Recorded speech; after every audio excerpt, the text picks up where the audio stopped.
Hi everyone, tonight we're going to the Middle Ages, but not the version you learned in school. You won't be riding noble steeds or jousting in tournaments. Instead, you'll be curled up on a straw mattress that smells faintly of mildew trying to fall asleep, while your cousin snores a few feet away, and your parents, well, they're right there next to you, doing things, loudly. Yeah. You probably won't survive this century with your sense of personal space intact. So before you get comfortable, take a moment to like the video and subscribe, but only if you really like what I do here. And hey, tell me in the comments where you're watching from and what time it is. I always love seeing who else is awake at this hour. Now turn off the lights, maybe turn on the fan for some soothing noise, and let's get started on tonight's journey together. You shuffle along the packed dirt floor, ducking under a hanging side of smoked pork, careful not to trip over the sleeping baby at your feet. You're home. Home being a 20-square-meter wooden shack stuffed with everyone who shares your last name and half the village gossip. The hearth crackles with low embers. The wind whines through the chinks in the wall. Someone coughs. Someone else turns in their sleep. You step over a chicken, and then you spot your parents, your father's beard glinting with sweat, your mother's hand gripping the edge of the straw-stuffed mattress. You freeze your ears burning. They don't stop. Why would they? It's just normal. That's the thing. In the medieval world, privacy wasn't a value. It wasn't even a concept. Most families lived in what historians politely call single-room dwellings, which is a fancy term for a barn that happened to contain humans. The fire was central, so was the shared bed. Kids, grandparents, parents, sometimes even guests or boarders, all slept together, usually for warmth. If someone wanted to have sex, they just did it. Quietly, if they could. Or not if they didn't care, which is where things get interesting. You'd think shame would keep people discreet. But no. In many medieval cultures, especially among peasants, there simply wasn't much embarrassment surrounding bodily functions. People relieved themselves near the door or outside. They bathed communally if they bathed at all, and sex was just one more thing the body did. There's a well-recorded story of a 14th-century English peasant woman complaining not about being overheard during sex, but about the fact that her husband couldn't get it up when the fire died down. Priorities. If you were lucky enough to have a curtain, it wasn't for privacy. It was for warmth. And if you did try to sneak off to the barn or out into the woods, chances were high that someone would follow. Not to stop you, just to check out what you were doing. You know, out of curiosity. Even nobles weren't exempt. Castles were basically echo chambers. Stone walls bounced sound like a medieval megaphone. Servants were everywhere. Tapestries only helped a little. If you were a young lord or lady trying to sneak a kiss, chances are a bored chambermaid would see it, and then casually mention it to the cook, who'd whisper it to the falconer, who'd tell it to the groom, who'd tell everyone. So where did this all come from? Mostly from the architecture of poverty. When you don't have extra rooms, you don't have private moments. But it wasn't just about poverty. The idea that privacy equals virtue didn't really exist yet. People judged you for what you did, not whether anyone saw you do it. And this is where it gets weird sometimes. Being seen was the point. In certain village rituals, especially among the Germanic and Scandinavian communities, it was normal for witnesses to escort newlyweds to bed, literally escort them. Some even watched them lie down together to confirm the union. It wasn't sexual, it was legal. The community had to know it was real. And what better proof than a live audience? You might be thinking, what if people didn't want to be watched? Fair question. But the concept of wanting privacy would have confused a lot of medieval minds. It wasn't just that they lacked the means, they lacked the language. The word privacy didn't even exist in English until the 15th century. Even then, it meant solitude, not secrecy. And sure, maybe someone wanted a little peace and quiet. Maybe they'd sneak out behind the haystack, find a soft patch of earth, whisper sweet nothings under the stars. But even then, they were likely to get interrupted. Curious goats, drunk villagers, a passing friar. Privacy, please. You were lucky if you didn't have a dog licking your foot mid-act. Even the church got in on the fun. Not fun, but let's say they were interested. Church records are full of priests recording who slept with whom, who got caught, and who confessed. Public penance was a thing. So was having to announce your sins out loud, in front of people, which meant that the act itself might have been private, but the aftermath definitely wasn't. And here's your odd fact of the night. In some French villages, people believed that sex near a beehive would bring luck to the marriage. So if you heard a buzz while walking past your neighbor's barn, you might want to just keep walking. Historians still debate whether this lack of privacy made people more liberated or just more resigned. Some say it fostered community. Others say it suppressed individuality. Either way, you weren't alone. Ever. So tonight, as you curl up under your modern blanket, maybe lock your door and put your phone on Do Not Disturb. Just remember, if you were born 700 years earlier, you'd be sharing that bed, that blanket, and probably that cough with 7 other people. And not one of them would think twice about what you were up to. You blink against the candlelight as it flickers across the stone walls. You're not in a peasant hovel anymore, you've upgraded. Welcome to the castle. The stone is cold. The air smells like damp wool and boiled cabbage. The rushes on the floor have been changed, maybe 3 months ago. And somewhere in the echo chamber of this grand hall, a servant is definitely listening. You think you're alone with your new bride. You are very much not, because you're a noble now. Which means your sex life isn't just public, it's political. There's a tradition. A rumor, really. You've probably heard it in some half-remembered history class, or whispered about in some bad medieval drama. Droit du Seigneur, the right of the Lord. Supposedly, it meant a nobleman could sleep with a peasant woman on her wedding night before her new husband got the chance. Shocking, right? Except it might not have actually happened. Historians still debate whether droit du seigneur was real exaggerated or entirely fabricated centuries later as propaganda. There's very little hard evidence it was legally enforced. Some think it was more symbolic, a threat, not a rule. Others argue it was more about asserting dominance than actual bedroom activity. But whether or not it was law, the idea loomed. Nobles acted like it was real. Peasants believed it was real. And that belief had power. But even if your lord wasn't hovering at your wedding, like some medieval wedding crasher, you still had no guarantee of privacy. Noble bedrooms weren't private retreats. They were semi-public spaces full of servants, guards, chambermaids, and attendants. The richer you were, the less alone you ever were. Your wedding night, probably supervised.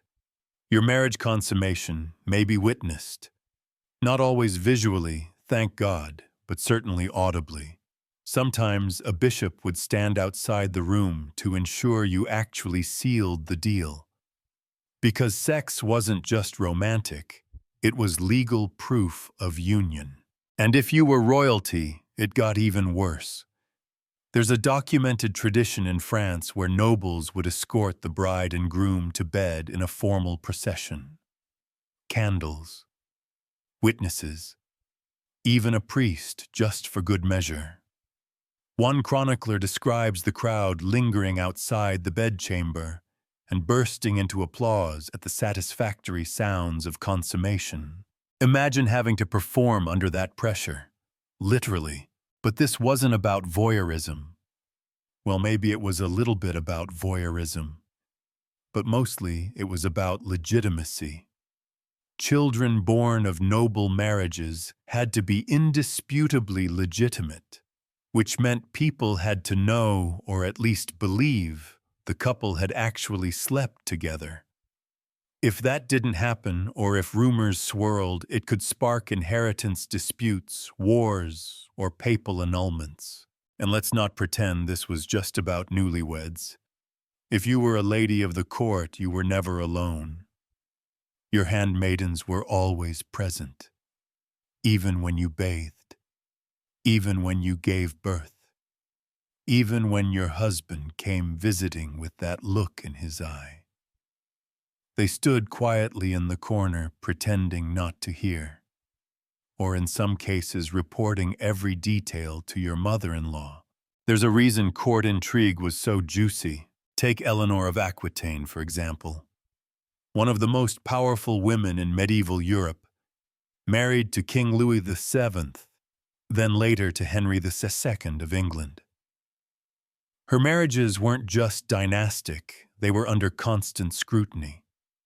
Rumors of affairs, tensions over annulments, suspicions of lovers, her bedroom was more analyzed than most political speeches. And not just metaphorically.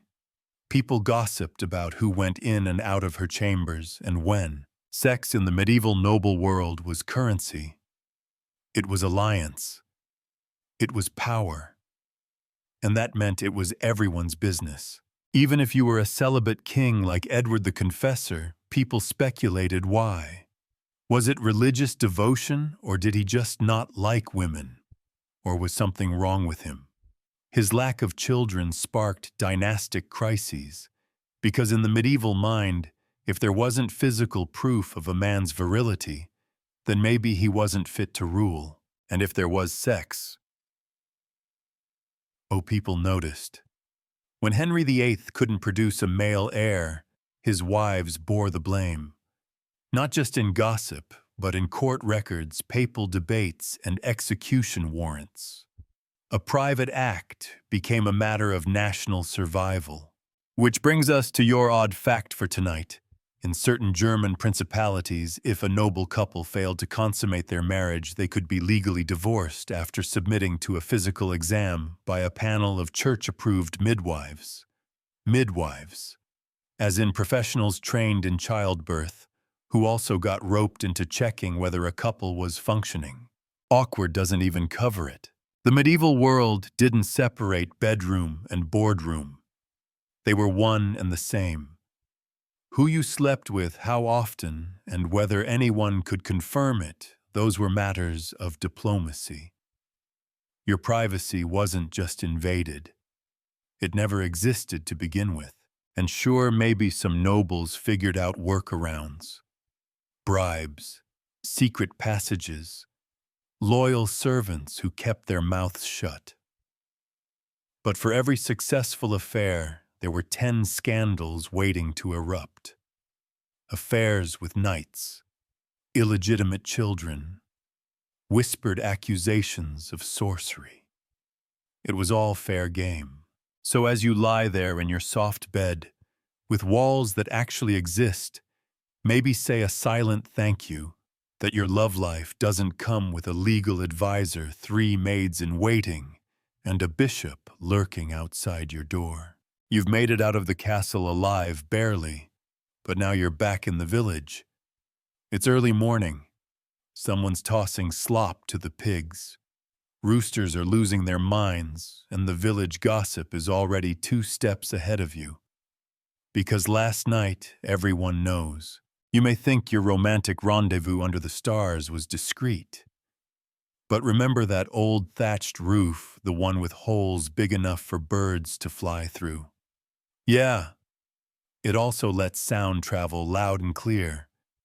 Your giggles, your sighs, the creak of the wooden bed frame. They're basically village announcements. This is where privacy truly dies, not because of rules or religion, but because of acoustics. The medieval village was a hive. Everyone lived on top of each other. Cottages crammed along muddy paths, shared wells, shared ovens, shared beds even.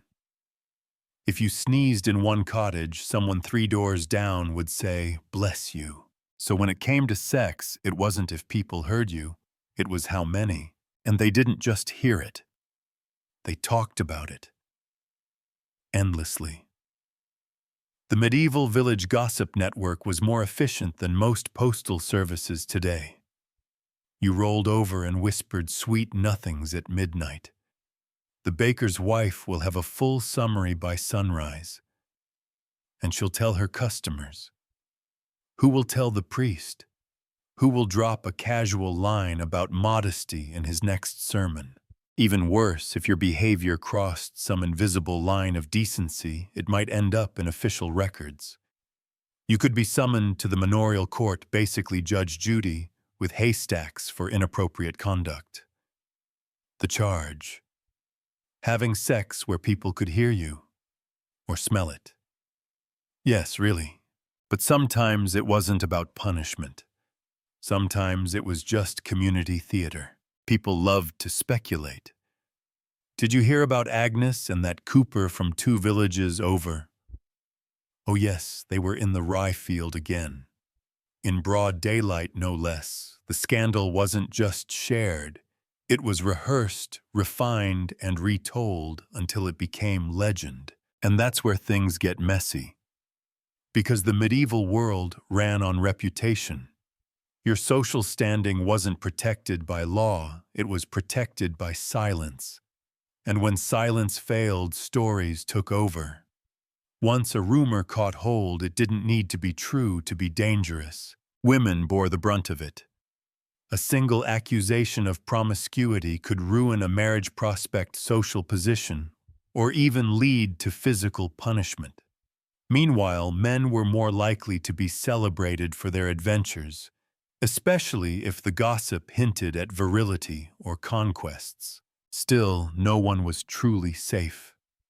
Remember that time John the miller's daughter snuck off to the woods and came back with twigs in her hair? Everyone remembers.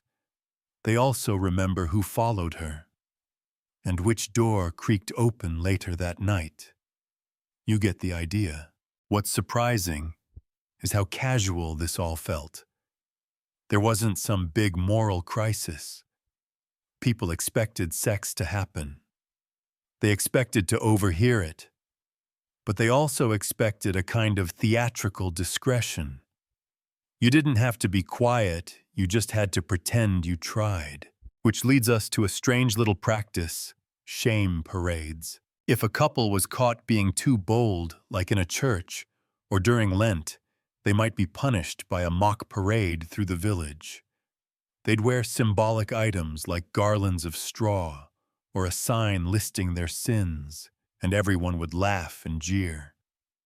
It was humiliating, and also kind of festive. Public sex was wrong, but also entertaining, a bit like watching reality TV.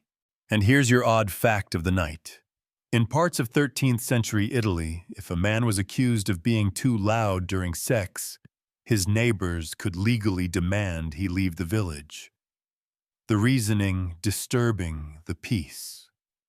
Apparently, one man's pleasure was another man's insomnia.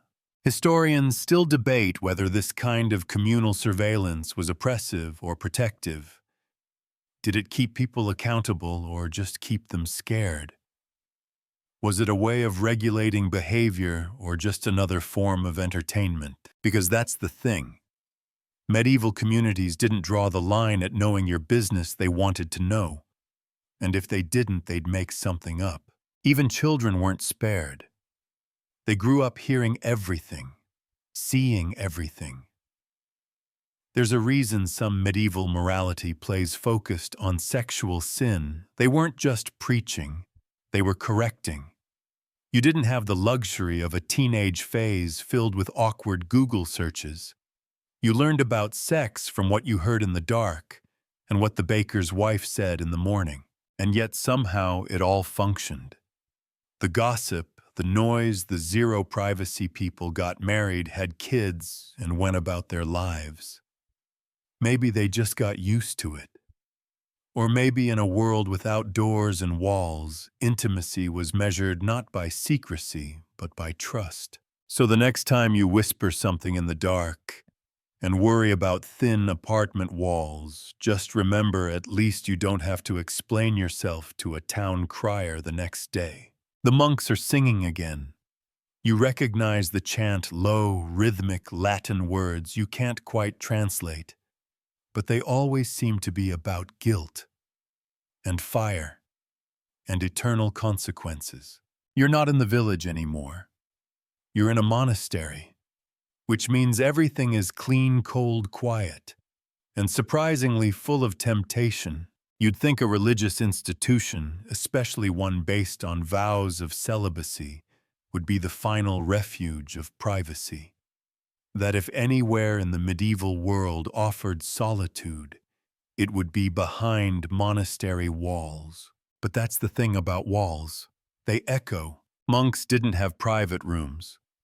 Most lived in communal dormitories, long, drafty halls with rows of identical beds, sometimes separated by little more than a knee-high wooden board.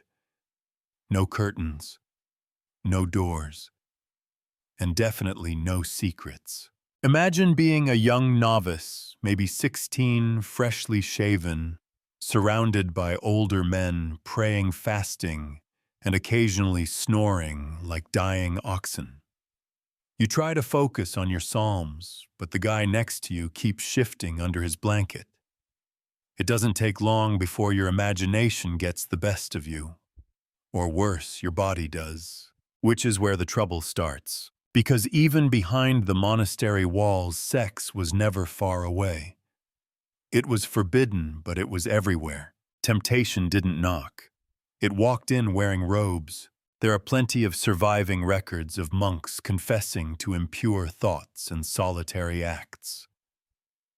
The church, ever enthusiastic about documentation, kept detailed penitential manuals, basically sin flowcharts, that outlined exactly what to do if Brother Matthew was caught doing something under his blanket that wasn't praying. Punishments varied. Extra fasts, cold baths, public confession, and in severe cases, expulsion. But more often than not, it was dealt with internally, quietly. Monks policing monks. Which brings us to a strange paradox. Nastries were centers of surveillance and secrecy. You were watched constantly, but not by outsiders, by each other. And when scandal did break out, it was messy. Take the Abbey of Saint Martin in the 12th century. A series of anonymous letters accused several monks of forming carnal attachments with each other. The accusations included names, specific acts, and even locations, mostly behind the altar, which feels a little on the nose. A church inquiry followed. No one admitted guilt, but everyone was punished, and not just monks. Nuns, too, lived under the same lack of privacy. Communal sleeping quarters, shared chores, and occasionally secret letters smuggled over the walls by love-struck priests. Some were caught, some weren't. All were judged. And here's your odd fact of the night. One 14th century Benedictine manual includes instructions on how to tie one's hands at night with consecrated twine to prevent impure touching during sleep. It was supposed to be both physical restraint and spiritual aid. Spoiler, it didn't always work. But monasteries didn't just battle inner temptation. They also had to deal with external curiosity. Lay people were fascinated by monks, especially the idea that they weren't having sex. It sounded suspicious, unrealistic, unnatural. So rumors spread, some true, some wildly embellished. A traveling merchant might claim he saw monks sneaking out to the brothel. A jilted lover might accuse a nun of secret children.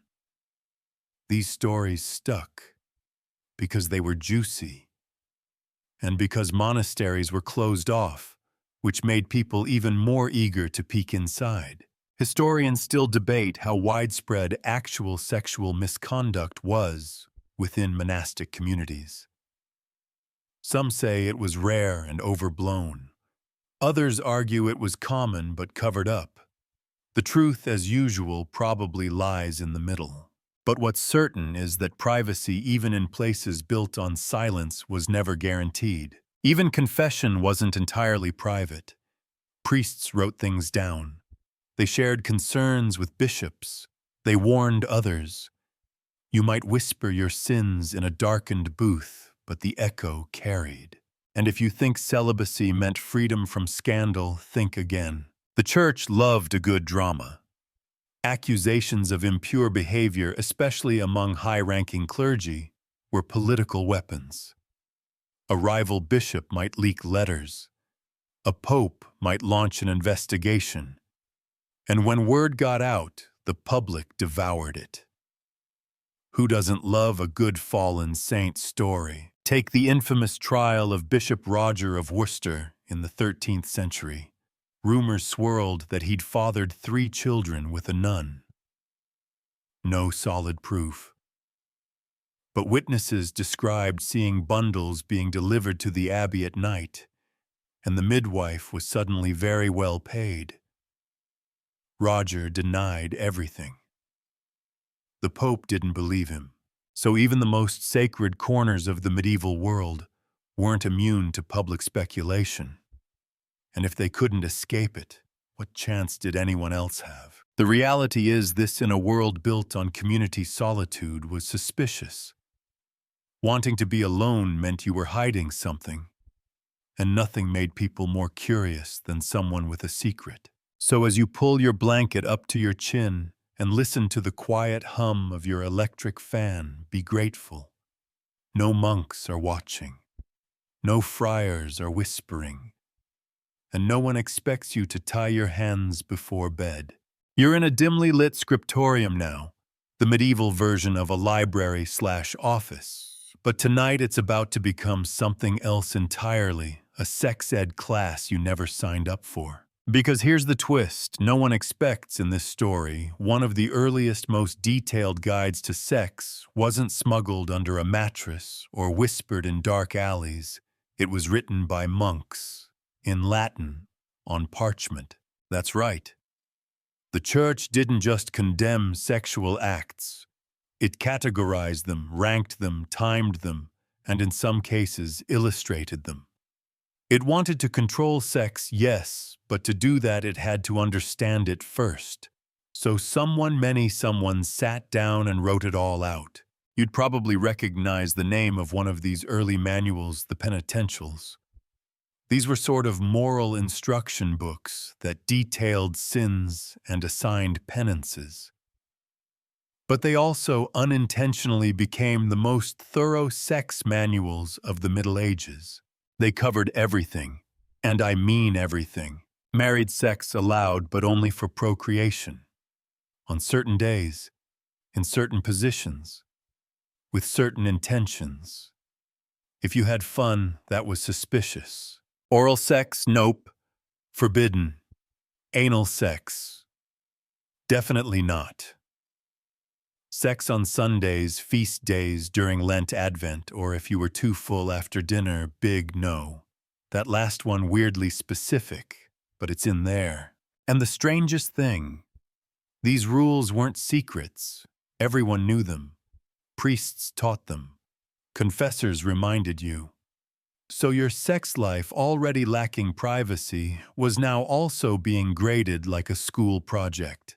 Historians still debate how strictly these rules were enforced. Some argue they were more aspirational than practical, kind of like a medieval no texting while driving sign. Others say people genuinely internalized them, fearing hellfire with every touch. Either way, they shaped how people thought about their own desires. But wait, it gets weirder. In the 12th century, a church scholar named Hildegard of Bingen, yes, the same woman known for composing music and seeing visions, also wrote frankly about sexuality. She described arousal, pleasure, even orgasm in terms that sound like she was familiar. Her texts weren't graphic, but they were clear and clinical and very much not private.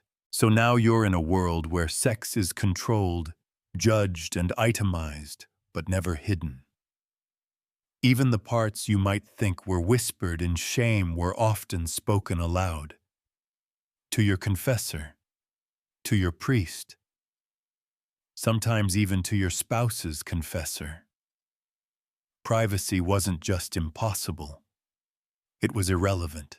And here's your odd fact of the night.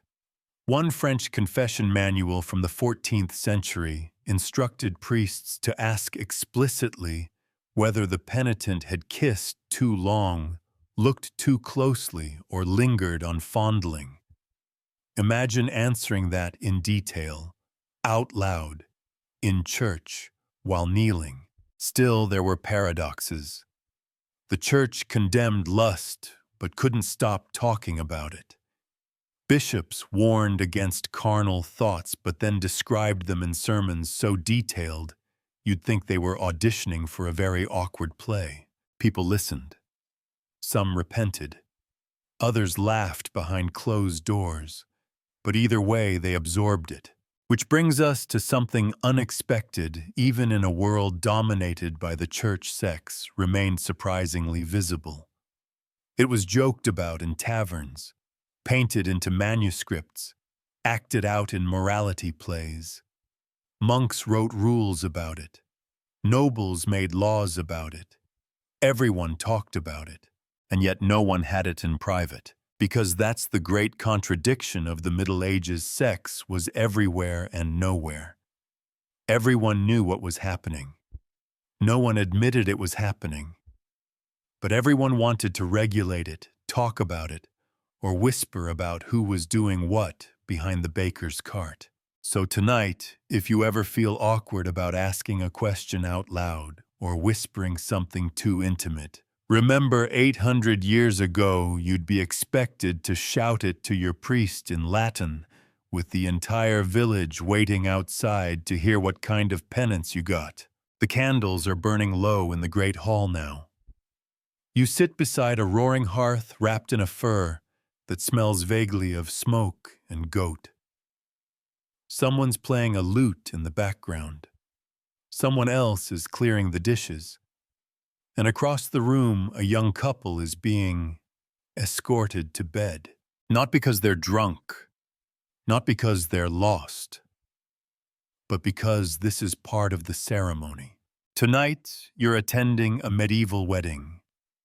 And in this century, the real climax doesn't happen at the altar, it happens after, in the marriage bed, with witnesses. It sounds insane now, but in the medieval world, sex wasn't just about love or lust.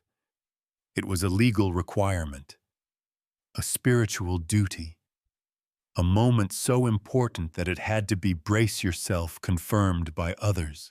Enter the tradition of the bedding ceremony.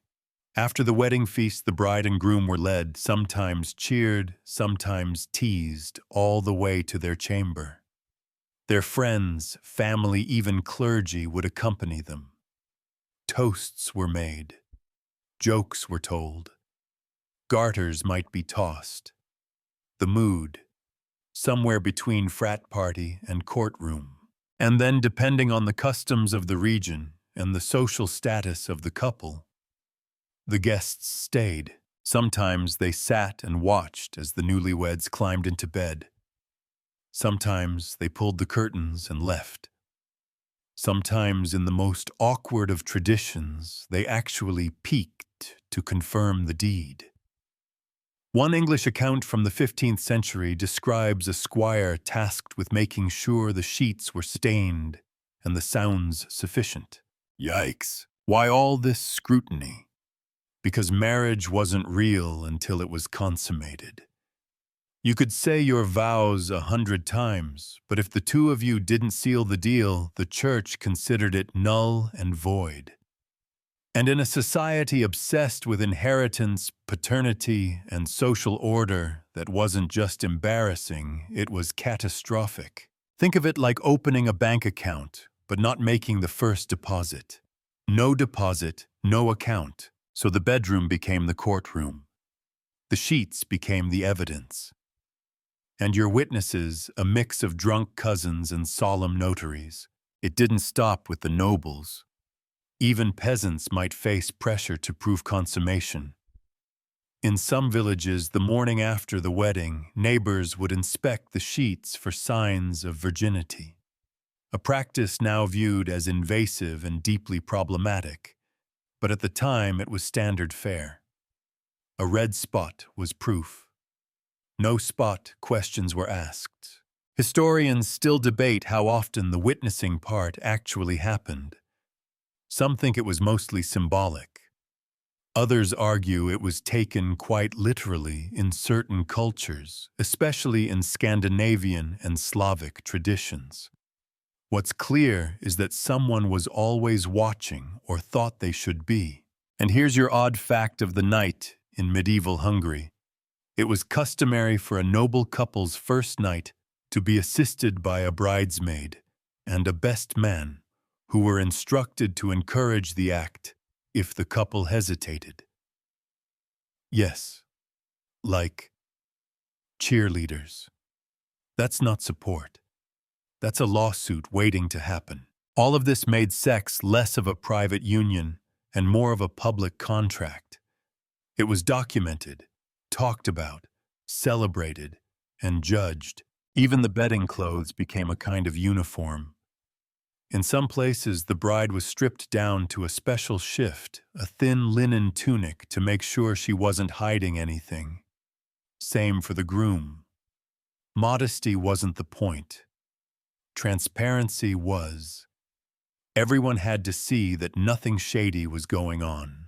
But perhaps the strangest part, people didn't seem especially embarrassed. They blushed, sure. They giggled. But the public nature of sex, especially in the context of marriage, wasn't considered scandalous. It was expected, even joyful. It's hard to wrap your modern brain around that.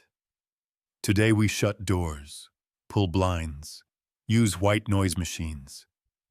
Back then they invited guests to sing lullabies outside your bedchamber while you fumbled through the most nerve-wracking moment of your life. And yet, despite the awkwardness, many couples probably found comfort in the familiarity, the rituals, the sense of continuity. You weren't alone, you were part of a long, weird, very noisy tradition. So tonight, as you roll over in your silent bedroom and listen to the hum of the fridge in the next room, take a moment to appreciate your solitude. No audience, no expectations, and definitely no great aunt in the corner with a candle and a raised eyebrow. Morning light spills through the stained glass windows, casting colored patterns on the stone floor of a courtroom. But this isn't just any court, it's medieval, and the case on the docket. Your sex life. That's right. Today, you're standing trial for what happened or didn't happen in your own bed.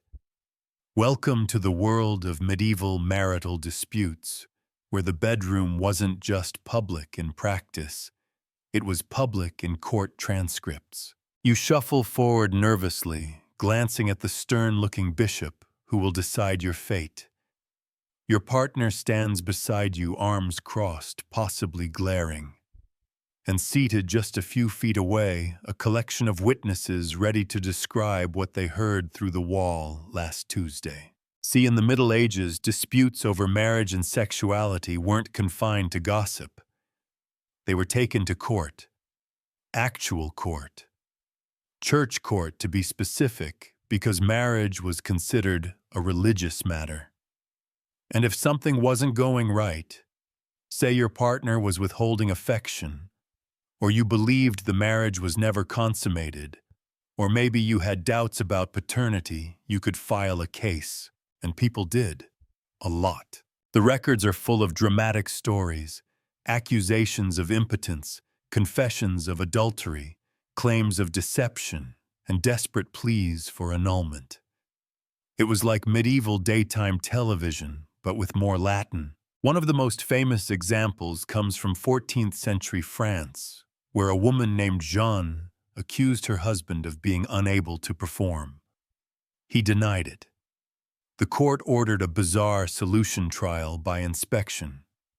3 midwives, 2 priests, and a surgeon examined the poor guy to determine whether he was, in their expert words, functionally sufficient. Guess what they found he wasn't? The marriage was annulled, and this wasn't rare. In many parts of Europe, courts handled intimate matters with a straight face and a notebook. Couples described their bedroom routines. Servants testified about noises heard. In one case, a man was asked why the sheets were still folded after 6 months of marriage. His answer, "I was shy." Yikes. Historians still debate whether these courts were progressive, giving women a rare avenue for recourse, or oppressive, forcing everyone's private matters into the public eye. Maybe both. Either way, it was routine. But these trials weren't just about performance. Sometimes they dealt with more complicated issues. Secret marriages, false virginity claims, or supposed infidelity. And each accusation required evidence. That meant bringing in neighbors, relatives, even the local midwife to testify. And that's your odd fact of the night. In parts of Italy, there was a tradition of hiring a bedroom witness, an older woman, often a midwife or noble widow, who would physically examine the bride the morning after to verify her virginity. If things checked out, she'd write a note. If they didn't, gossip turned into legal action. The idea of consent was murky at best. A woman might be forced to describe her own trauma in front of a male-dominated court, using vague euphemisms and trying not to get excommunicated in the process. It was public humiliation wrapped in religious bureaucracy. Still, not everyone hated the system. Some saw it as a form of power. A clever woman could escape an unhappy marriage by claiming non-consummation. A man could discredit a rival by questioning his virility. And sometimes even genuine justice emerged from the mess. Take the story of Isabella, a merchant's wife from Bruges. She filed for annulment after years of emotional and sexual neglect. Her case was strong. The court sided with her. She got out. It was rare, but it happened. And remember all this information. It was written down, stored, copied, which means we now have hundreds of pages of medieval people awkwardly describing their sex lives in church Latin for eternity, which might just be the greatest violation of privacy in human history. So tonight, if you're ever tempted to overshare in a group chat, just remember, at least your awkward moments aren't being preserved in a centuries-old parchment scroll by a monk with excellent handwriting and no sense of boundaries. You step out into the village square, and it's loud, really loud. Laughter drums someone shouting in mock Latin, and a man in a friar costume doing something unholy with a chicken puppet. Welcome to Carnival, the one time of year when all the rules collapse, and strangely sex becomes even less private than usual. If that sounds impossible, remember this: the Middle Ages loved a good contradiction.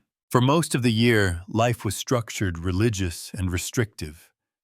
But during Carnival season, those raucous days before Lent, it all flipped. The church said fast and repent, Carnival said eat and misbehave. And you're somewhere between drunk and possessed, being jostled along a parade of half-naked actors and suspiciously enthusiastic monks. Because here's the secret about Carnival. It wasn't just about feasting and costumes. It was about reversal. The poor acted like kings. The pious acted like sinners. And sex, usually hidden behind layers of guilt, was paraded through the streets in open mockery. Medieval towns staged carnival plays full of innuendo and slapstick. Giant phalluses made of wood were hoisted through crowds. Wife-swapping jokes were common. Even clergy joined in performing exaggerated skits where priests chased women or pretended to seduce nuns. It was absurd, irreverent, and oddly accepted. Historians still debate how seriously people took Carnival. Was it harmless fun, a pressure valve for a repressed society, or a deeply coded form of protest against authority, maybe all three? What's clear is that for a brief window every year, the medieval world gave itself permission to act on what it usually condemned, and no one could claim ignorance. Everyone participated. Young, old, rich, poor. If you weren't dressed up as the Virgin Mary or a devil with a wooden tail, you were probably watching someone pretend to bless a couple mid-coitus on a hay bale. Yes, that actually happened. One German carnival account describes a public skit where a man and woman mimicked sex on a stage while a fake priest delivered mock blessings. The audience delighted, the church furious, the couple paid in cheese and beer. And here's your odd fact of the night. In 15th century Venice, authorities had to pass a law banning people from wearing masks while committing adultery. Apparently, the combination of carnival anonymity and rooftop access was a little too tempting. But the chaos wasn't just about physical acts. Carnival was also linguistic anarchy. People shouted dirty poems, sang parody hymns, and wrote rhyming couplets that would have gotten them excommunicated any other month. It was like medieval Twitter, but out loud and covered in wine. And guess what? You couldn't opt out. If you stayed home, people noticed. If you didn't laugh at the naughty jokes they joked about you, being offended was suspicious. It meant you were hiding something. Maybe you were a heretic, or worse, a hypocrite. Either way, someone was definitely going to dress as you next year and do something very embarrassing in public. And if you were clergy, oh, the pressure was worse. Carnival targeted priests especially. It was open season on spiritual authority. People dressed as bishops with fake beards and stuffed robes. They staged fake processions, fake masses, and very real satire. Some even held feasts of fools where the youngest choir boy was crowned pope for a day and paraded through town like a drunken royal. The church tried to stop it several times. Edicts were issued, fines imposed, sermons shouted, but Carnival kept coming back. Why? Because the people needed it.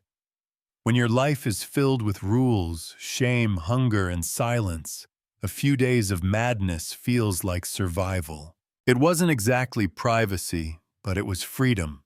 And for some, that was better. So tonight, if you hear a noise outside and peek through your blinds expecting raccoons, imagine instead a parade of villagers in animal masks, shouting dirty rhymes, throwing cabbage, and hoisting a wooden phallus through the moonlight. And then remind yourself at least they're not doing it in your driveway. The air is thick with the smell of sweat, hay, and roasted turnips. You push your way into the village square just in time for the main event. Someone's being punished for adultery, and everyone is very excited about it. A crowd gathers, kids climb onto barrels for a better view, and someone in the back is selling boiled wine. This isn't just justice, it's entertainment. And at the center of it, sex. Again. You see, in the Middle Ages, sex wasn't just a personal act or a spiritual concern. It was a public performance, sometimes literally. Take the stocks, for example. Caught sleeping with your neighbor's spouse. You might be locked in wooden restraints while people threw rotten vegetables and insults at your face. It wasn't just about shame. It was about spectacle. And if you were really unlucky, you'd be paraded through town. Women were often shaved bald as punishment for adultery, a permanent and visible reminder of their crime. Men might be whipped, fined, or forced to wear symbolic clothing like a hat shaped like horns.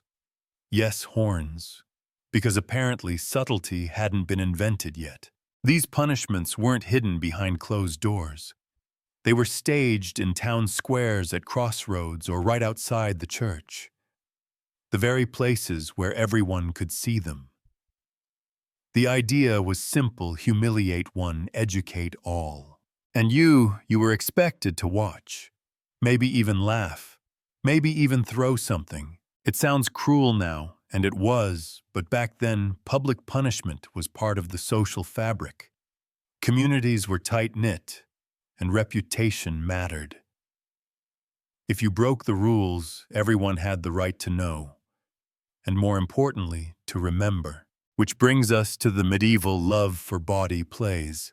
Performed by traveling troupes or local amateurs, these mini-dramas were full of slapstick innuendo and open mockery.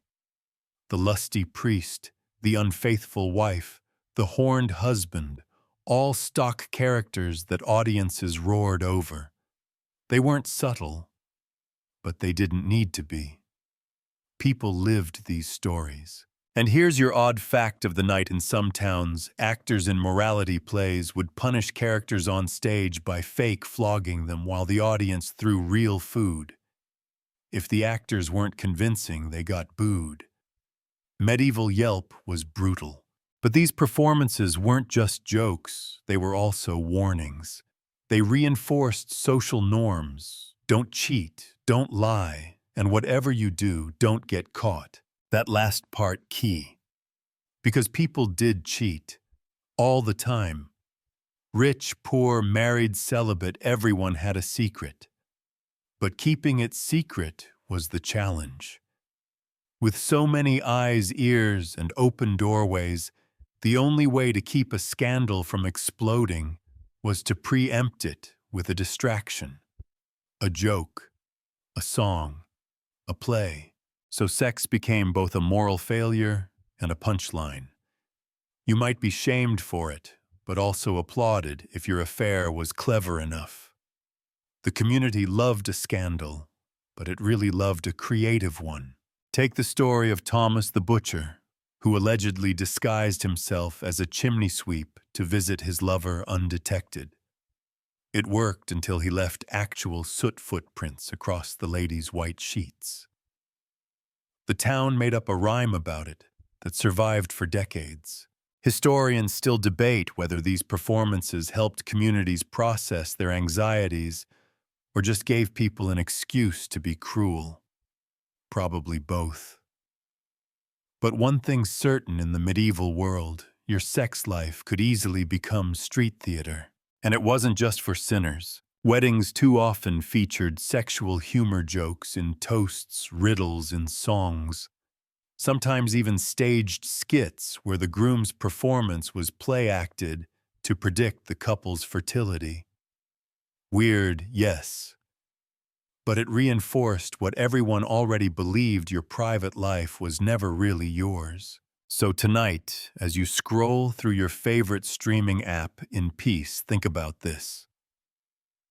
100 years ago, your biggest secret might have been acted out in front of your neighbors, with props and rotten cabbage, You're in a candlelit cottage now, but it's not just any night. Something's happening. There's a cry, then another sharp, guttural, unmistakable. A woman is giving birth, and no one in the village is sleeping through it. The midwife is already there, bustling between bowls of hot water herbs and strips of linen.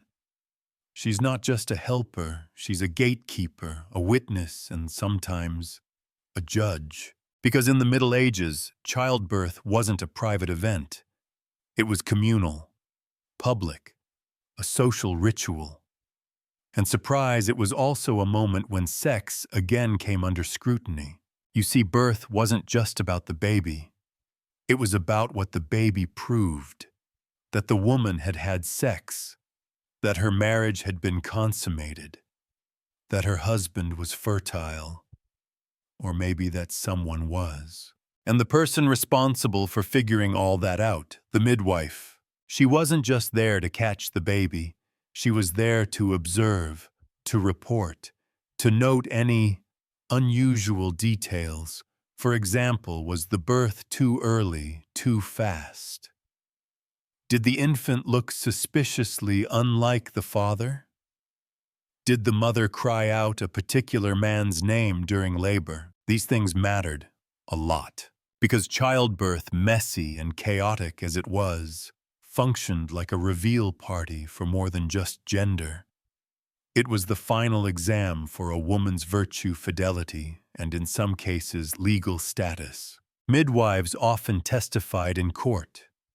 Their observations could determine whether a marriage was upheld, whether a child was declared legitimate, or whether an affair was suddenly confirmed without anyone ever having seen the act itself. And if you're wondering, yes, this led to some seriously awkward cases. In one English record, a midwife testified that the shape of a baby's ears clearly indicated the carpenter, not the husband.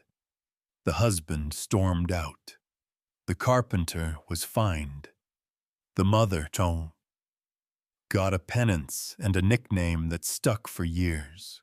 Historians still debate how much power midwives truly had. Some say they were revered, trusted, and wise. Others argue they were scapegoats blamed when things went wrong. But there's no question that they held a strange and intimate authority. And here's your odd fact of the night. In some parts of medieval Europe, midwives were instructed to ask the mother who the father was during labor, because the pain would make her tell the truth. If she named someone other than her husband, well, that got written down too. The room where you were born wasn't a quiet, sacred space. It was a chamber full of whispers, questions, judgments. Often other women were present, friends, relatives, curious neighbors. They came to help, to support, but also to observe. If you screamed too much, they took note. If you didn't scream at all, they really took note. Birth was proof, and sometimes a problem. Women who gave birth out of wedlock could be punished. Sometimes lightly, a public penance, a church confession. Sometimes harshly, fines, whippings, or even being forced to wear special clothing, identifying them as fallen. Men, meanwhile, could deny paternity and walk away, unless, of course, the midwife disagreed.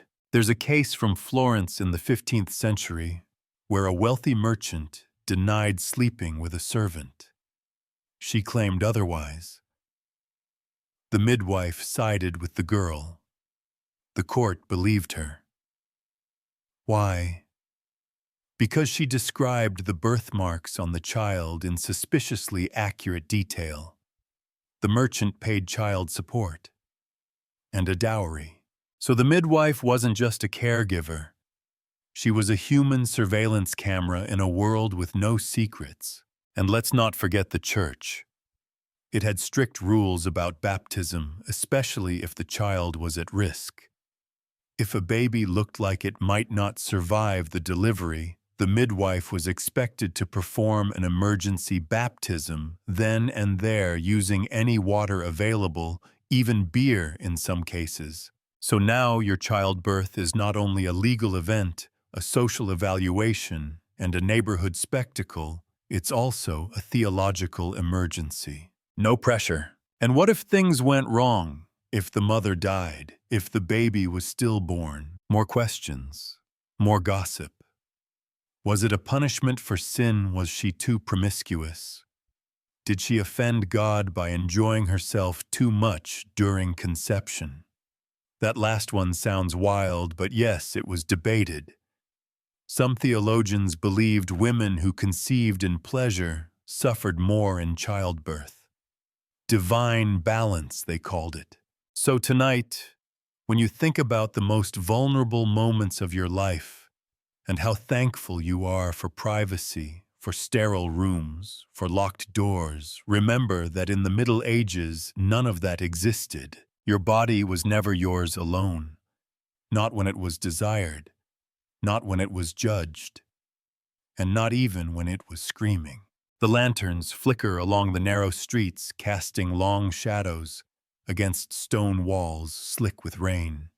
You pull your cloak tighter and hurry past shuttered stalls until you see a warm yellow glow and hear laughter. Low musical, slightly slurred. You've arrived at the brothel. No need to knock. You step inside and immediately feel the change. The air is thick with rosewater and smoke, and the women here don't lower their eyes when they see you, they appraise you. Because in the Middle Ages, prostitution wasn't hidden.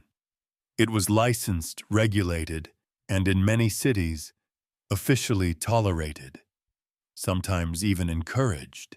Welcome to one of the strangest contradictions of medieval morality. While sex outside of marriage was technically sinful, cities across Europe decided that a little sin done openly was preferable to a lot of sin done in secret. In London, Paris, Florence, and other booming towns, municipal authorities designated certain districts for sex work. These weren't back alleys. They were known streets, sometimes within sight of churches. Local governments set rules, issued permits, and collected taxes. Some even built state-run brothels. That's right, taxpayer-funded fornication. Why? Because officials believed that regulated sex work would contain male desire and prevent worse crimes. The brothel was seen as a safety valve, and the women, they were seen as necessary evils, or depending on the bishop, necessary angels of sin prevention. But make no mistake, privacy was still a fantasy. The rooms were small, the walls were thin, and many brothels operated more like taverns than intimate sanctuaries. People came in groups, drank together, watched, laughed. It wasn't uncommon for several clients to share a space and not necessarily wait their turn. Even the authorities didn't keep their distance. City inspectors called syndics were sent to brothels to ensure the women were clean of proper age and not impersonating nuns. Yes, that was a real concern. And here's your odd fact of the night in Avignon, a 14th-century church-run city. There was a brothel supervised by actual clerics. They didn't participate, allegedly, but they did manage the finances, hire the workers, and make sure the sheets were washed weekly. If that's not awkward enough, the income from the brothel was used to fund cathedral repairs. Historians still debate how sex workers viewed their role. Some accounts describe terrible conditions, poverty, exploitation, violence. Others show women who built small empires, rented out rooms, employed servants, and retired with savings. It varied wildly. But what didn't vary was how public it all was. Clients entered in full view of neighbors. Regulars became known by name. The women were recognized in the street, sometimes admired, sometimes shamed. There was no veil of discretion, no neutral reputation. If you worked at the brothel or visited one, everyone knew. And yet, these spaces were social hubs. People didn't just come for sex. They came to talk, sing, gamble, hear news, make deals. brothels functioned like informal clubs. There were music nights, drinking games, even poetry recitations. Some wealthy patrons became sponsors, paying for the exclusive company of a particular woman and making it known. It was like having a favorite band, but more personal. There's even record of noblemen dueling over who had claim to a certain courtesan's time on feast days. One such duel in 1391 ended with both men excommunicated and the courtesan briefly elevated to local legend. And for all the public attention, the church walked a bizarre line. They condemned prostitution, called it sinful, but also tolerated it, especially if the revenue helped local causes. Priests preached against it on Sunday, then looked the other way Monday through Saturday. Sometimes they didn't look away at all. Scandals involving clergy and sex workers were so common that bishops issued written warnings to priests: avoid brothels, especially those nearest the cathedral, which implies a lot. Still, some tried to reform the system. Female reformers like Saint Bridget of Sweden campaigned to convert sex workers and close brothels. And in some towns, women who left the profession were celebrated publicly, clothed in white, given dowries, and welcomed into marriage. But the stigma never really left. Even reformed women were marked, not legally, but socially. Everyone remembered. Because in a world where your actions echoed through narrow streets and gossip was faster than fire, privacy wasn't just lost, it was impossible. So tonight, as you pass a neon-lit window or see a subtle doorbell with no nameplate, remember that 700 years ago, those doors would have been wide open, the laughter louder, and the whole town watching and probably taking notes. It's late, and you're standing at the edge of a cloister garden. The moon is full. A candle glows in the window above you. A figure in robes appears, moving quickly, quietly, nervously. You recognize the face. It's the priest from morning mass. And the woman he's meeting, she's wearing a nun's veil. Yeah, celibacy is complicated. In theory, celibacy was absolute. Priests, monks, nuns, they were to remain chaste, devout, and untouched by worldly desire. In reality, things weren't quite so restrained. Medieval clerical celibacy wasn't fully enforced across the church until the 12th century. And even after that, it was a work in progress. Local customs varied. Some priests had housekeepers who were really wives. Others had children, sometimes openly acknowledged, sometimes awkwardly explained. And many just didn't follow the rules at all. But the real kicker, everybody knew. There were entire towns where people could tell you which priest had a lover, which monks snuck into the village on feast days, and which nuns were mysteriously pregnant every few years. These weren't just whispered secrets. They were open rumors occasionally shouted during church disputes or scrawled into marginal notes of parish records by annoyed scribes. And the church, while officially disapproving, didn't always act. Why? Because enforcing celibacy meant launching investigations, which meant asking questions, which meant people talking. And if there's one thing worse than a scandal, it's a public scandal. So instead, the church developed a policy of strategic silence. As long as the behavior wasn't disruptive or too obvious, it might be tolerated, until it wasn't. One famous case comes from 15th century England, where a bishop's household was found to include 5 women and 7 children. When questioned, he said they were relatives in need. When pressed further, he added, "And also, I suppose, some were my own." Ballsy. Here's your odd fact of the night. In medieval France, there was a slang term for a priest's mistress, priest's wife, used so commonly that towns built separate lodgings called priests' houses, where these unofficial families lived in full view of the congregation. And it wasn't just about sex. It was about affection, companionship, human needs. Many clerics, especially lower parish priests, lived hard, isolated lives. Having a partner made it bearable, and in some communities no one cared. As long as the priest performed his duties, preached his sermons, and didn't get too arrogant, people let it slide. But if he flaunted it, if he showed off his lover, or worse, used church funds to support her lavishly, that's when the pitchforks came out. Historians still debate whether the enforcement of celibacy actually increased corruption or simply made it more subtle.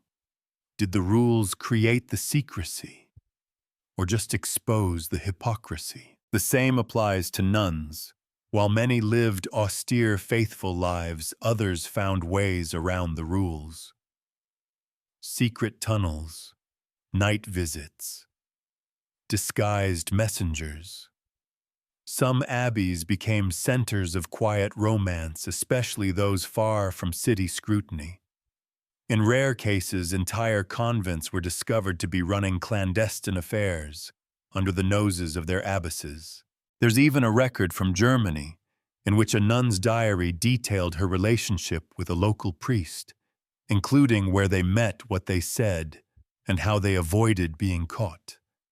The diary survived because it was copied by a monk who, it seems, was fascinated. But it wasn't always harmless. Clerical abuse existed. Power was abused. Consent was murky. And while some relationships may have been loving, others were coercive. For many women, especially in enclosed orders, resisting a priest could mean punishment, disgrace, or spiritual blackmail. Still, there were quiet rebellions. Some priests and nuns made secret vows to one another, unofficial marriages. They lived in spiritual partnerships, promising loyalty, if not legality. Others eloped, abandoned their vows, and started new lives, sometimes being hunted down, sometimes simply forgotten. And when the Reformation came in the 16th century, these stories burst into public view. Protestant leaders openly criticized Catholic celibacy, pointing to decades of hypocrisy. Some ex-monks and ex-nuns even married each other to prove the point. So tonight, as you see another news headline about moral failure or double standards, remember the tension between public virtue and private desire is nothing new. In the Middle Ages, it played out in gardens, in side rooms, and in whispers behind chapel walls. And almost always, someone was listening. You slip inside, the confessional heart pounding.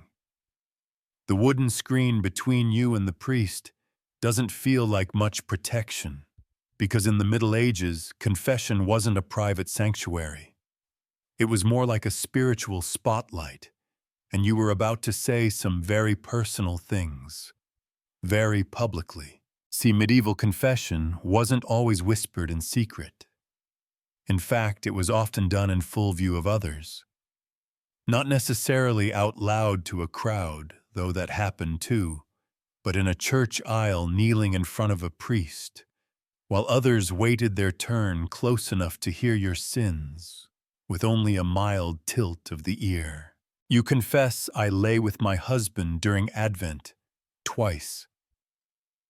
The priest nods, already making a mental note of the penance. Behind you someone coughs. Was that a judgy cough? Probably. But you keep going. Because in this era, the line between private and public sin didn't exist. If you did it and it involved your body or your soul, you had to account for it and face the social consequences. Confession was mandatory for Christians after 1215, thanks to the Fourth Lateran Council. That meant once a year, every adult was expected to go spill their sins, including all the spicy details.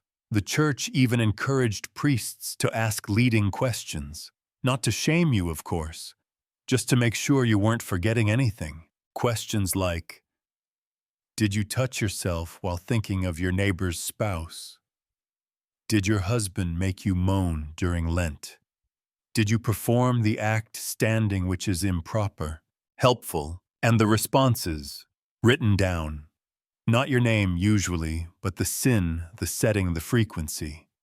These confessional records form the basis for some of the most detailed sex manuals of the medieval period, unintentionally painting a vivid picture of what people were really up to behind those very thin curtains. Here's your odd fact of the night. One 14th century English priest recorded that a woman confessed to sleeping with her husband during a solar eclipse because she believed the devil could not see them in the dark. The priest was unimpressed.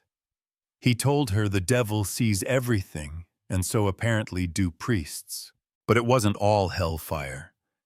Sometimes confession offered relief, especially for women. It gave them a sanctioned way to talk about abuse, infertility, infidelity, even lost love.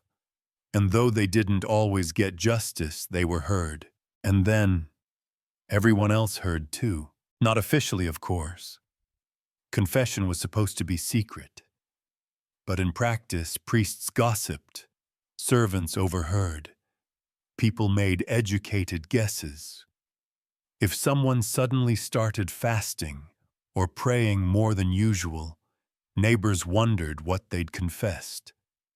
If someone stopped showing up to Mass, they wondered what the priest had said in return. The social fallout was subtle but constant, and there were public confessions too. If your sin was especially scandalous or especially well known, you might be made to confess in front of the whole congregation, sometimes in church, sometimes in the town square, sometimes wearing a humiliating sign or costume so everyone knew exactly what you did. Imagine it. I fornicated thrice on the Sabbath and did not regret it until now. Delivered with a trembling voice as chickens cluck nearby and your ex snickers from the crowd. Historians still debate whether public confession was more about moral cleansing or crowd control. Was it spiritual, political, just really effective peer pressure? Probably all of the above. But it worked. People feared it, respected it, relied on it, and they obsessed over who had gone to confession, what they had said, and how long it had taken.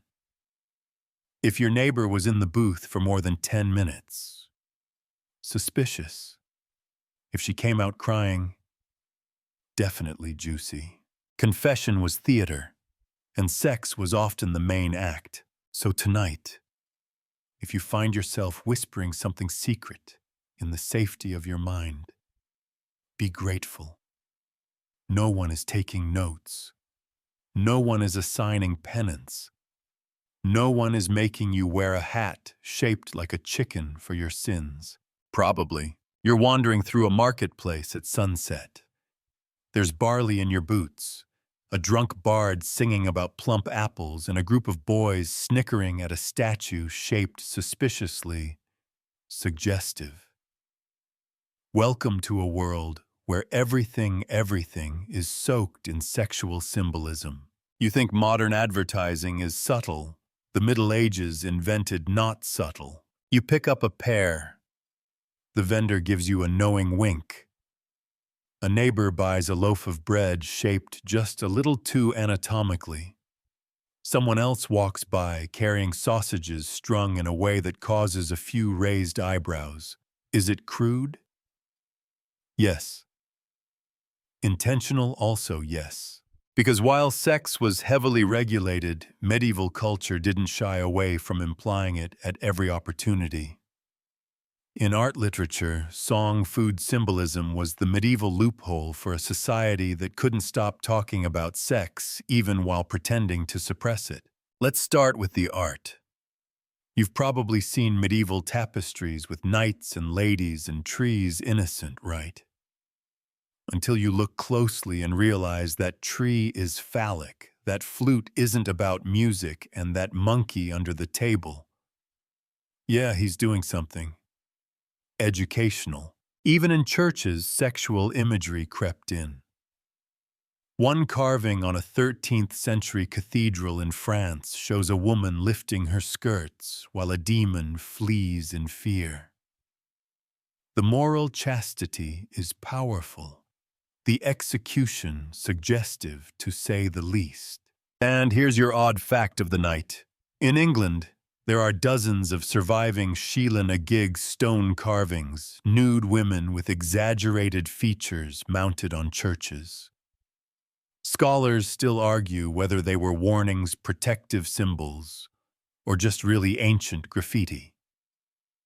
Either way, they weren't exactly discreet. And let's talk about music. Folk songs of the era were rife with double meanings. A popular one called The Miller's Ball describes a woman spinning thread in ways that made grandmothers blush and teenagers giggle. Everyone knew what the song meant, even if no one admitted it at the dinner table. Same with food. Certain shapes. Eggs, pears, sausages, figs were considered aphrodisiacs and often appeared in romantic poetry. Recipes were shared with winks. Add honey for sweetness and nutmeg to stir the fire within. You couldn't buy fruit without getting a lecture on what it really meant. Historians still debate whether this sexual symbolism was a form of liberation or control. Did it allow people to express repressed desires, or was it just another way to mock, moralize, and remind everyone they were always being watched? Because here's the truth, most people weren't fooled. They understood the metaphors. They laughed at the jokes. They saw the carvings. They told the songs to their children, censored slightly maybe, but still carrying the same undertones. Even fashion wasn't safe. In the 14th century, a style called the coat-hardy hugged the body so tightly that some churchmen declared it an invitation to carnal sin. Pointed shoes were said to resemble the devil's horns.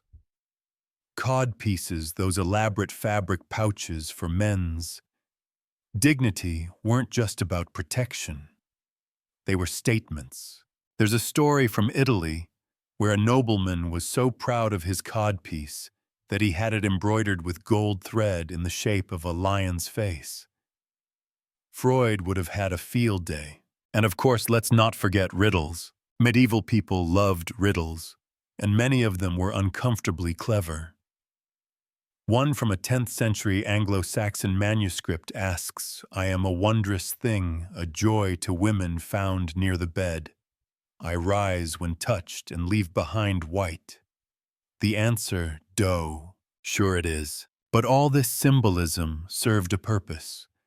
In a society where open talk about sex was forbidden or dangerous, people found other ways to keep the conversation going.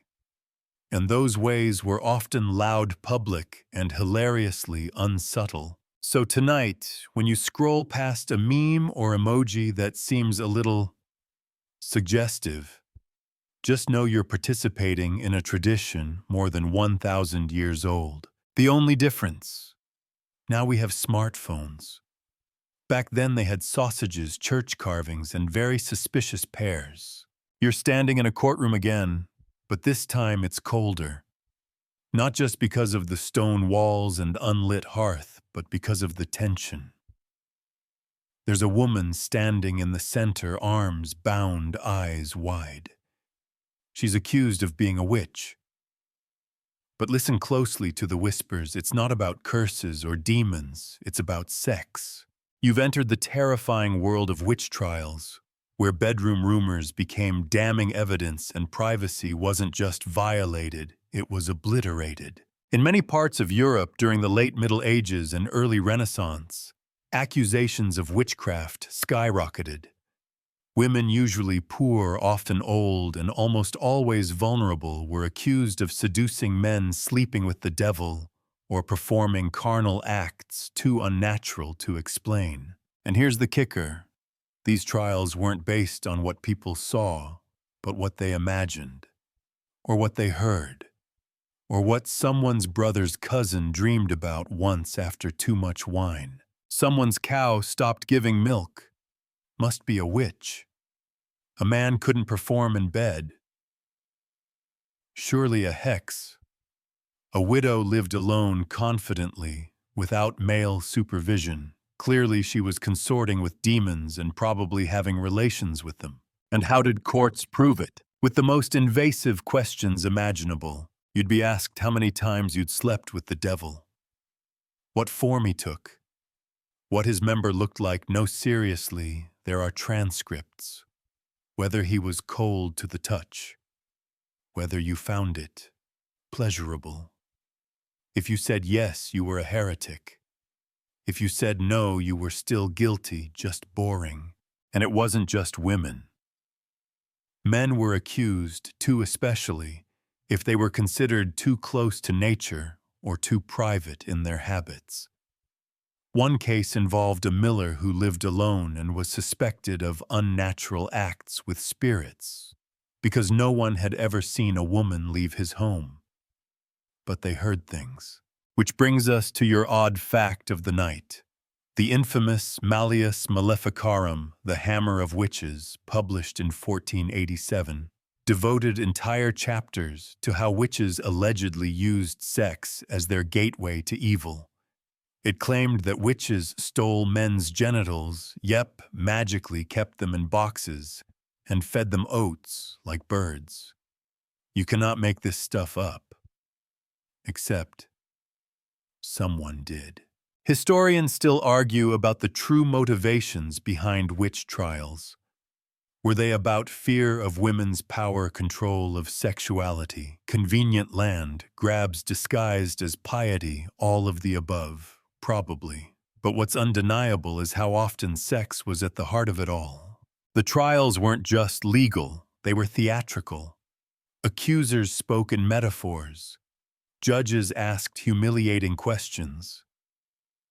Witnesses described dreams, visions, strange behaviors, and the accused. They were often stripped, searched for witches' marks, and interrogated for hours about imagined bedroom acts that no one had seen but everyone believed. And the public, they were fascinated. Trials drew crowds. People gathered to hear the testimony, to gasp at the lurid details. They weren't listening for justice, they were listening for entertainment. These proceedings were the medieval version of tabloid headlines, local widow Said to seduce devil in goat form. Details at Vespers. And the impact catastrophic. Entire communities turned on women simply for being single, outspoken, or sexually independent. Privacy wasn't just stripped away, it was weaponized. Your body wasn't your own. Your past wasn't safe. Even a glance, a rumor, a whiff of sensuality could destroy you. But in the strangest twist of all, the church's obsession with suppressing sexual deviance ended up spreading it. Manuals, sermons, and trial documents circulated across Europe full of graphic descriptions that probably taught people more about sex than any monastery ever intended. The very effort to purify the soul gave the public 1,000 new fantasies. So tonight, as you lie safe in your bed, no one accusing you of mystical orgies or phantom seductions, be grateful. Your thoughts are your own. Your past isn't on trial. And if you do have a box full of talking genitals, maybe just keep that one to yourself. You enter the cathedral expecting solemn silence and reverence, but instead your eyes catch something carved into a column. It's not a saint. It's not a lamb. It's a naked man bending over while a monkey plays a harp on his backside. Welcome to the strange and not at all subtle world of medieval art, where sex wasn't just a private act. It was literally etched into stone. Medieval visual culture wasn't shy. It was shocking, deliberate, and deeply public. If you thought privacy meant people couldn't see what you were doing, well, try praying beneath a ceiling filled with intimate carvings and expressive gargoyles. The walls had ears and butts and other parts. Churches, manuscripts, public buildings, they were all fair game. Sexual imagery wasn't hidden in bedrooms. It was built into the buildings you worshipped in. This wasn't just decorative mischief. It served a purpose, although historians still argue over exactly what that purpose was. Some say the imagery was moral warnings against lust, temptation, or the dangers of sin. Others say it was humorous. Medieval people had a dark sense of humor after all. Still others argue it was simply a reflection of reality. Everyone was thinking about sex, so why not show it? But whatever the intention, the effect was the same. Privacy, even in your imagination, was off limits. The message was clear: we see you, even when you're pretending to be holy. Take the famous marginalia, the tiny drawings in the margins of illuminated manuscripts. These weren't just doodles. They were bizarre, hilarious, and often explicit. A knight jousting with a snail, a nun embracing a demon, a rabbit spanking a man, and yes, an entire illustrated poem featuring a monk who tries to seduce a woman using a fish, fails, and gets chased by bees. There is no allegory, it's just chaos. Why? Because monks were bored. Copying the same text day after day, hour after hour, left plenty of time for the mind and the quill to wander. And wander it did, right into the gutter. Here's your odd fact of the night. One 14th century English psalter includes a marginal illustration of a naked man squatting over a candle as if to light it the hard way. No one knows why. But we do know the monk who drew it left his initials. Bold move. Even royal commissions weren't immune. Tapestries in noble homes often depicted lush gardens filled with suggestive fruits, barely dressed figures, and mythological scenes that left very little to the imagination. The Garden of Earthly Delights by Hieronymus Bosch is probably the most famous example, a chaotic blend of naked bodies, giant birds, musical instruments in questionable positions, and fish with bedroom eyes. This wasn't background art. It was a conversation starter. And it wasn't just about sex. It was about control. Public art reminded people visually constantly that their private desires were never really private. Even when no one was watching, someone was drawing, and everyone was looking. But perhaps the strangest examples come from the carved choir stalls in cathedrals. Known as misericords, these tiny wooden seats often featured erotic or grotesque scenes hidden beneath the armrests, where only the monk sitting there could see them. Imagine that you're a monk expected to pray for hours, and right beneath your elbow is a carving of a man fighting a bear, while a woman flashes her behind in the background. Who approved this, no one knows. But they're real. They survive. And they are very detailed. Historians still debate whether this visual vulgarity was meant to shame people, entertain them, or simply acknowledge the truth that human beings are messy, curious, and incapable of pretending forever. Even the sacred wasn't safe from the carnal. So tonight, as you scroll through your phone, maybe blushing at a meme or feeling awkward about that one search history result, just remember 700 years ago, people were literally drawing that stuff into Bibles. You're not weird.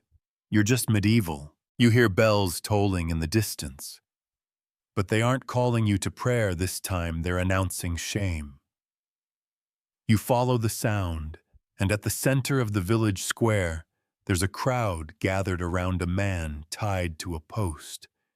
His head is down, his shirt is torn, and his crime, he had sex with the wrong person. Public punishment for private acts was practically a medieval pastime. And now you're about to witness just how brutally personal things could get when they were dragged out into the open, literally. See, in a society with no privacy, enforcement of moral behavior didn't happen in secret courts. It happened in public. That meant punishments had to be seen, felt, and remembered. Because reputation was currency, and if you damaged yours, the town would make sure everyone saw the price. Let's say you were caught in adultery. You might be stripped to your underclothes and paraded through the streets. A woman might have her hair shaved off, a mark of humiliation that could take years to grow back, both literally and socially. A man might be forced to wear horns painted red as a symbol of being caught. And if you weren't caught, but people thought something happened, sometimes that was enough. Here's your odd fact of the night. In medieval Scotland, couples suspected of fornication were made to walk through town holding hands with a live fish between their lips. Yes, a raw, slippery fish. It was both a punishment and a warning. Smelled bad. Looked worse. In France, some villages forced adulterers to crawl through the churchyard on their knees while the congregation watched, and the priest read a prayer for those whose passions conquered their prudence. And if you were of higher status, things got more theatrical. Take the 13th century case of a knight in Spain who was found guilty of sleeping with another man's wife. The punishment wasn't just jail, it was symbolic. He had to wear his armor backwards for a month, a sign that he had lost his honor. He was banned from tournaments. And the woman, she was locked inside her house for the same amount of time with guards stationed outside to ensure she stayed chaste. Of course, not all punishments were physical. Some were social. In small towns, a single accusation could stick for life. You might not be whipped or fined, but people would cross the street when you walked by. Children would whisper about you. And marriage, forget it. And remember, most of these accusations didn't come from officials. They came from neighbors. From that guy who saw a shadow move behind your curtain. From the baker's apprentice who overheard something. From someone who just didn't like your face. Historians still debate whether these punishments were effective or just performative. Did they prevent more sin or just teach people to hide it better? Either way, they weren't consistent. Men were often let off lightly, especially if they were rich or powerful. Women, not so lucky. A woman accused of promiscuity could lose everything: status, support, safety. And sometimes even proof of innocence wasn't enough to undo the damage. But not all communities agreed on how far was too far. In parts of the Netherlands, punishment for sexual sins shifted over time from public humiliation to monetary fines. In some Italian city-states, minor offenses could be resolved by confession and a donation to the church. Still awkward, slightly less traumatic. And yet some public punishments bordered on absurd. There's a documented case from 15th century Germany where a couple caught inappropriately entangled in a stable were sentenced to sit together in stocks naked, but with their backs tied together, not facing each other, for 24 hours. The symbolism you wanted to see too much, now you see nothing. And of course, everyone in town came out to watch. Because that's the thing, these punishments weren't just about justice.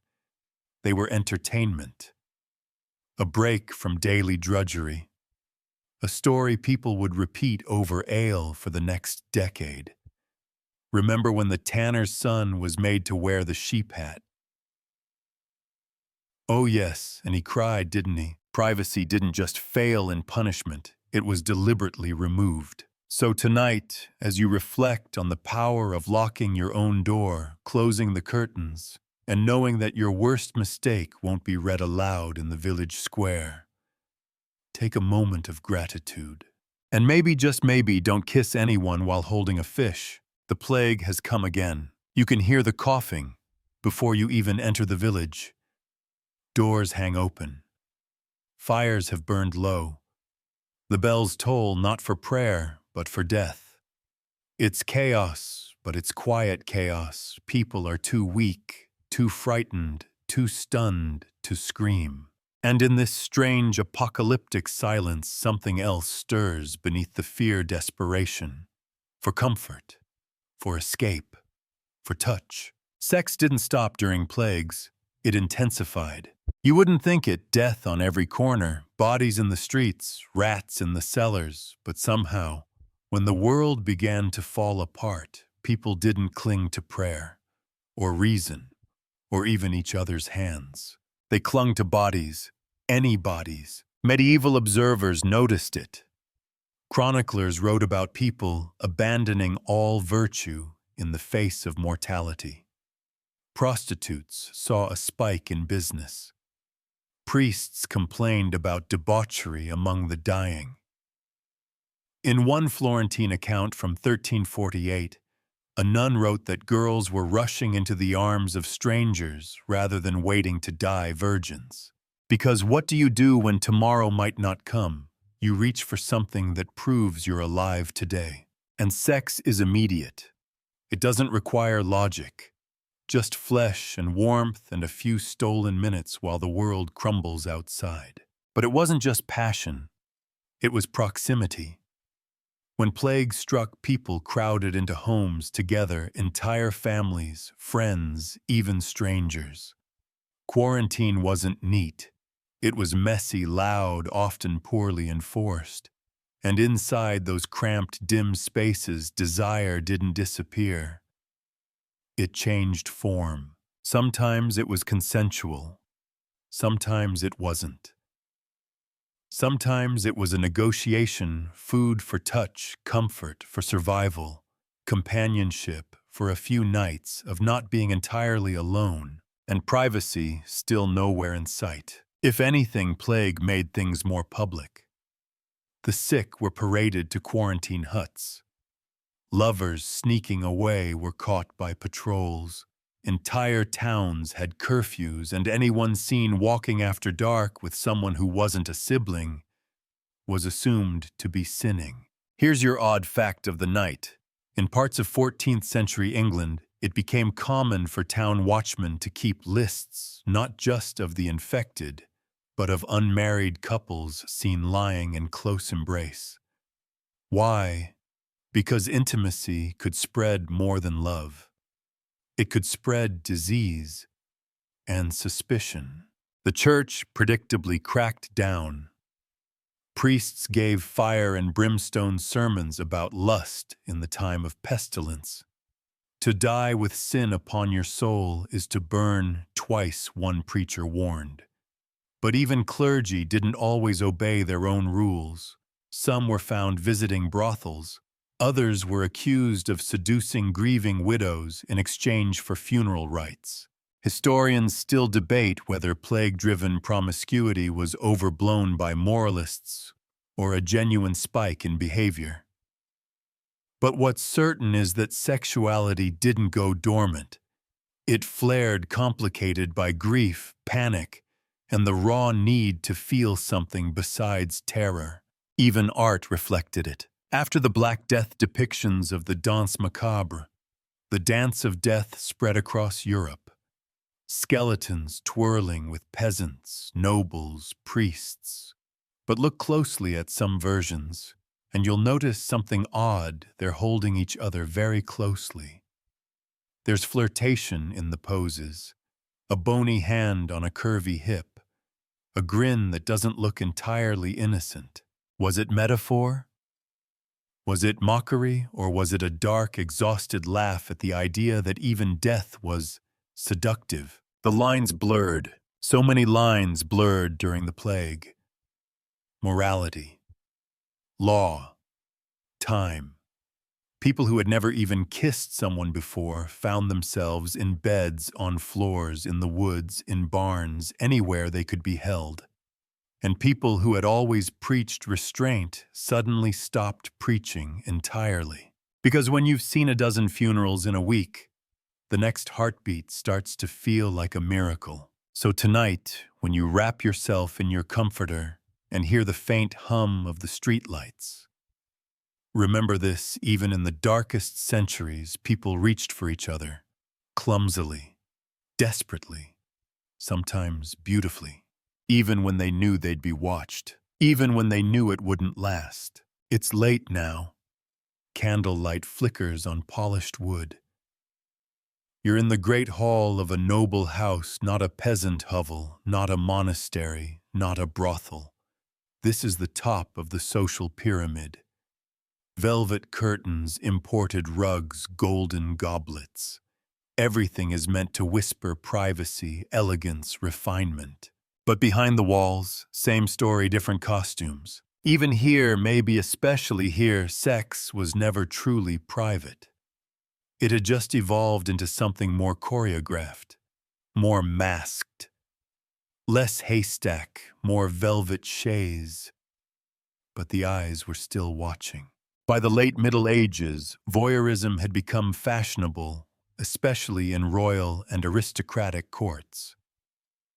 What once was condemned or whispered about in shame was now reenacted with a wink, a flourish, and sometimes a lute player in the corner. Let's take you to a court feast in Burgundy or France. There's a performance happening. Actors on a miniature stage are performing a bed trick, a popular trope where a character is seduced into sleeping with someone they think is one person only to discover, oops, they've been misled. Cue laughter, cue scandal, cue everyone knowing exactly what it's really about. Sometimes the actors were professionals. Other times members of the court themselves role-playing under masks. A duchess pretending to be a milkmaid. A squire playing a lusty monk. The audience knew it was a game, but also not really. These performances allowed for fantasy to blur with reality, and that fantasy often spilled over. What started as a play became a flirtation. What started as a flirtation became a whispered invitation. And who could say no when everyone else was already watching? Here's your odd fact of the night. In 15th century Naples, King Alfonso's court included a private theater built specifically for moral dramas that often featured nobles playing themselves in romantic entanglements, and audiences voting on who should end up with whom. Reality TV 500 years early. Sex at court wasn't just about pleasure. It was about power. Intimacy was political. Who you chose as your mistress or lover could raise someone's status or destroy it. Queen consorts were expected to turn a blind eye to royal affairs as long as they remained dignified. But the gossip didn't care about dignity. It cared about drama.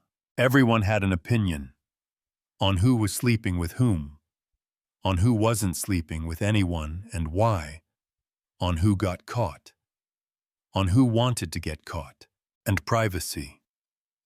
It was theater too. Bedrooms had secret passages. Lovers met behind tapestries. Notes were passed via embroidered sleeves or folded fans. Every movement was part of a dance, every glance a potential opening act. Historians still debate whether courtly love was real passion or ritualized performance. Did people truly fall in love through sonnets and stolen glances?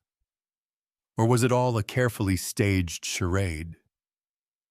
Either way, it was never quiet. It was never hidden. It was never just between two people. Even kings and queens weren't safe. Their beds were ceremonial, witnessed, entered at appointed times by appointed servants. If they conceived a child, the timeline had to be verified by witnesses, midwives, and more than a few whispering courtiers. And yet, for all the surveillance, people still risked it. Risked their marriages, their fortunes, their lives.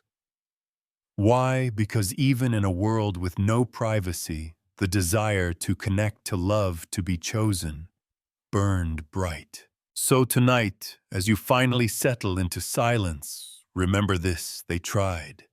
Through curtains, rituals, games, performances, whispered poetry, they tried to create private moments in a public world. Sometimes they succeeded, sometimes they didn't, but always someone was watching. Word count 1098, 300-word closing summary, and now the candle burns low. The doors creak shut. The whispers fall quiet. You've traveled through a world without curtains, without locks, without secrets. A world where your body was never your own, where your desires were catalogued, judged, laughed at, even paraded. In the Middle Ages, sex wasn't behind closed doors. It was in the square, in the court, in the confessional. Etched into stone and whispered through walls. It was everywhere except private. You saw the peasants shifting under shared blankets. The nobles watched from behind their goblets. The clergy writing rules with one hand while breaking them with the other. You watched birth and punishment, laughter and fear. You saw what happened when people longed for connection in a world that refused to look away. But through it all, you also saw something human. They loved. They reached out. They risked. They found ways to create moments of tenderness even when surrounded by eyes, even when judged, even when doomed. Maybe privacy isn't just a space, it's a rebellion. A choice to be yourself even when the world demands a show. So tonight, in your quiet room, behind your walls, with your thoughts all to yourself, take a breath.